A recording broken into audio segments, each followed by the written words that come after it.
Cake అయితే ఇంట్లోనే prepare చేశాను. ఎలా వచ్చిందో కామెంట్ సెక్షన్లో షేర్ చేయండి. దీనికోసం పడ్డ తంటాలు మరొక వీడియోలో పెడతాను.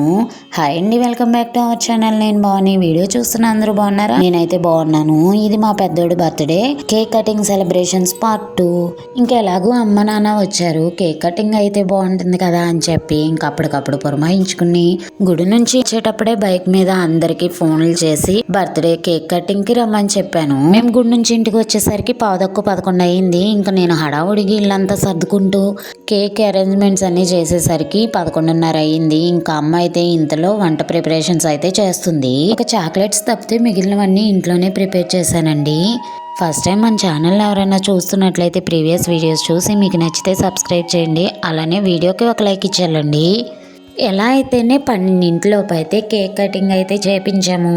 వాళ్ళ మా అమ్మ తాతయ్య అలానే అమ్మమ్మ తాతయ్య అందరూ కూడా వచ్చారు. వాడికి కేక్ తినిపించి అక్షంతలు కూడా వేశారు. ఇంకా తర్వాత మేము కూడా కేక్ తినిపించి అక్షంతలు వేసాము. ఇంకా చిన్న చిన్న పిల్లలు ఆ హ్యాపీ బర్త్డే చెప్తూ వాడి దగ్గర నుంచున్నారు. ఫోటోషూట్ కూడా జరిగింది. ఇంకా వాళ్ళ అన్నయ్య అలానే ఫ్రెండ్స్ అందరూ వచ్చారు. అందరూ కేక్ పెట్టారు. ఇక్కడ బన్ను సో ఫ్రెండ్స్ వీళ్ళిద్దరూ చాలా మంచి ఫ్రెండ్స్ అనమాట. ఇంకా కేక్ కటింగ్ అయింది కదా, పిల్లలందరికీ కేక్ అలానే స్నాక్స్ పెట్టేశాను.